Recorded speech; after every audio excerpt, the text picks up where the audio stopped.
No such paradise was in prospect for the warriors of ancient Greece, however. Great heroes and lowly servants alike descended into the vast darkness of the underworld. A river stood before them there. Only those who'd been properly buried, with a coin beneath their tongue, could pay the ferryman to take them across. Nowhere is the question of proper burial more pressing, or the consequences of getting it wrong more tragic, than in the story of Antigone. Two brothers had fought for the crown of Thebes. Polynices had raised an army to unseat his brother Eteocles. In the mighty battle that followed, each had fallen to the other's sword. Their mourning sister Antigone was left to bury their bodies. But a new king had taken the throne. Creon was his name. He decreed that traitors should not receive burial. He refused Antigone permission to bury Polynices. Defying the laws of the gods, he ordered that the rebel be left to rot on the battlefield.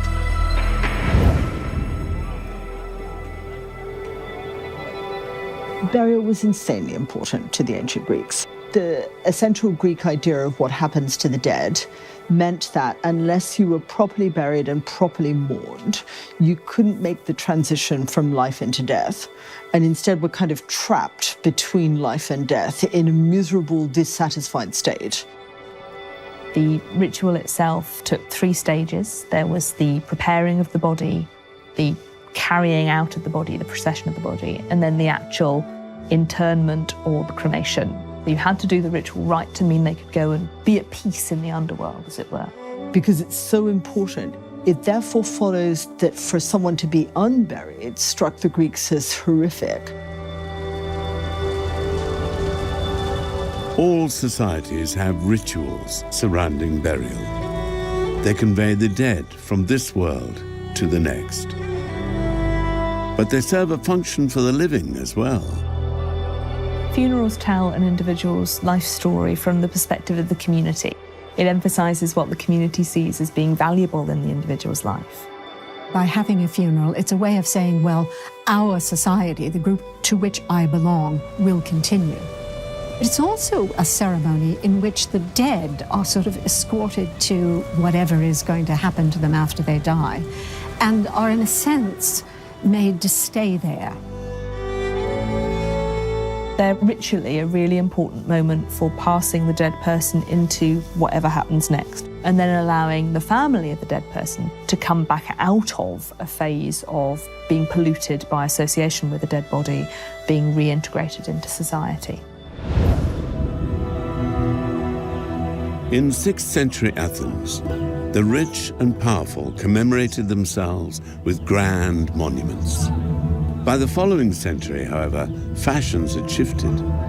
More modest grave markers were the norm. Something had changed. But what?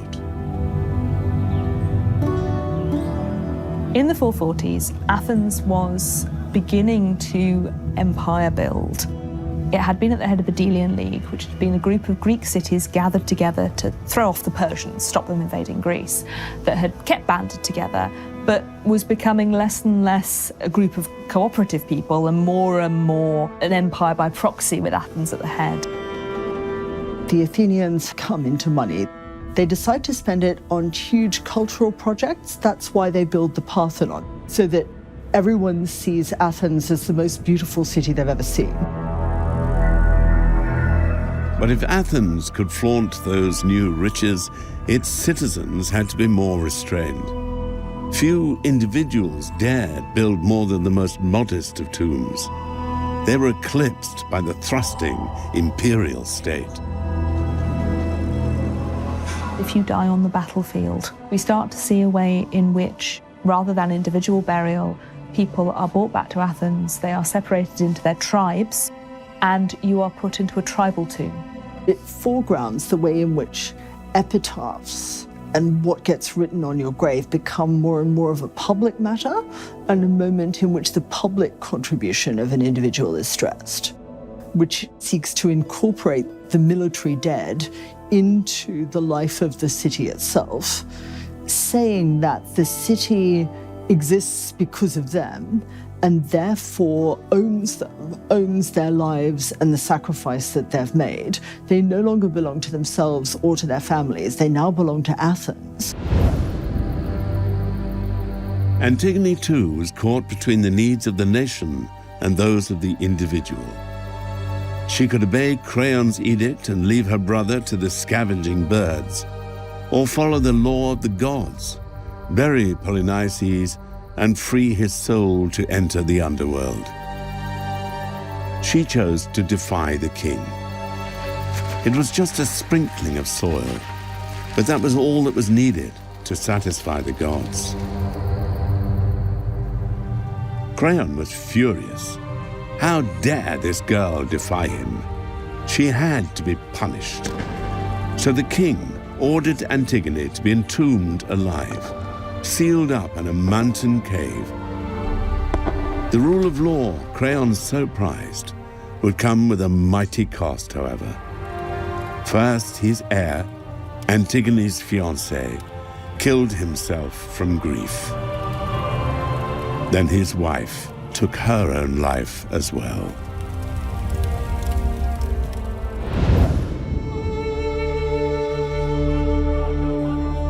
Although written almost 2,500 years ago, the tragedy of Antigone exposes tensions in society that we debate to this very day. The words of Athenian playwright Sophocles speak to us still.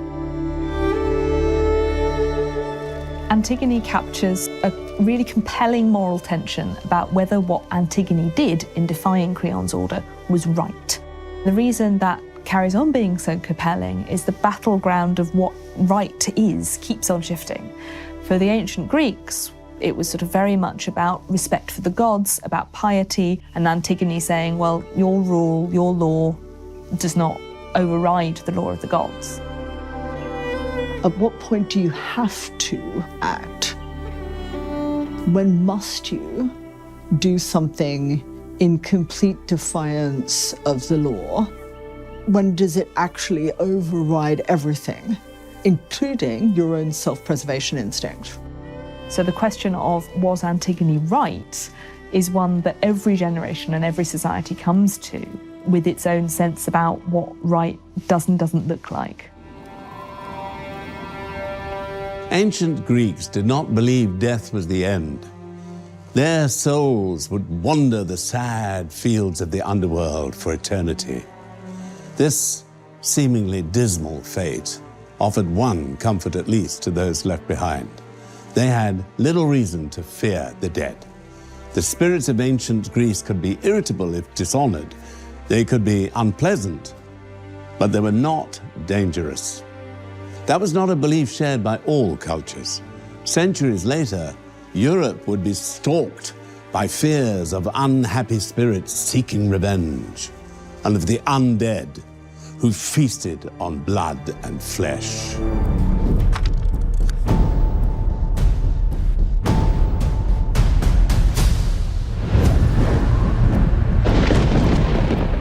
The sky was rent asunder. The great battle of the gods had begun. The dread wolf, Fenrir, that beast of slaughter, strained to join the fight. Odin stood fast with his dwarf-forged spear and helm of shining gold. The Midgard serpent, immense and writhing, dripped venom foul and deadly. Facing him was mighty Thor, brave warder of the earth. He summoned up his strength and all the power of his hammer. More lethal still was the fire giant Surtur, with his body of riven flame. It was Freyr the Bright and his boar steed Golden Mane who joined battle with this demon. The earth convulsed as the fighting raged. In the cataclysmic events of Ragnarok, it is giant snakes and wolves that run amok. Yet perhaps more frightening and more fascinating are the monsters closer to humans, the ones that walk amongst us, the ones who look like us, the ones who were us.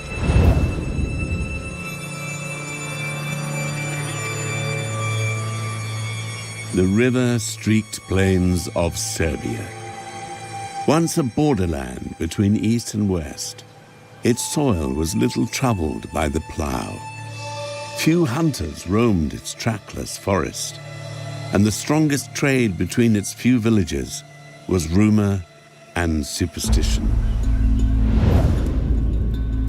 In 1725, the tiny hamlet of Kilisova became the talk of Europe. For 9 people had died within a week, with no sign of sickness and no sign of plague. It seemed impossible. In fearful whispers, the rumors spread. A night walker was stalking the village. It throttled men in their sleep, some said. But others insisted on a different explanation. The night walker, they said, ate human flesh and drained its victims of their blood. Tales of demons who consume the flesh and blood of the living are nothing new. They've been found throughout history in nearly every culture around the globe. The belief in the undead coming back to nourish themselves in some parasitical, inimical way on the bodies of the living is very widespread in human cultural history. One of the consistent things about societies is that once the dead are dead, we really want them to stay dead.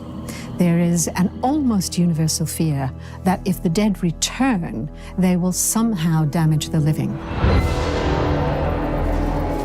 As soon as an imperial official from Vienna had arrived in the village as witness, they began digging. For just before the Nightwalker had claimed its first victim, an old man had died in Kilisova. This was the grave the villagers opened. What was found within stunned the imperial official. The old man's body was pink and fat. His hair and fingernails had grown, and his mouth was wet with the blood of his victims. A medical person would say, oh, no, hang on. This is natural decomposition. This is the gases in the corpse. This is the pooling of blood. This is the fact that hair and nails don't really grow afterward. It's the corpse is shrinking. This can be explained. It's medicine. It's perfectly natural. Well, that's fine, but it isn't necessarily going to address the anxieties and the fears. The villagers of Kilisova removed the old man from his grave. They drove a metal stake through his heart and burned the body on a fire. For the villagers were convinced the old man was a vampire. The folklore vampire is essentially a revenant, a dead person coming back. They're wrapped in their shrouds, often they're bloated, slavering, and they cause death more by contagion. They're not bloodsuckers to start with.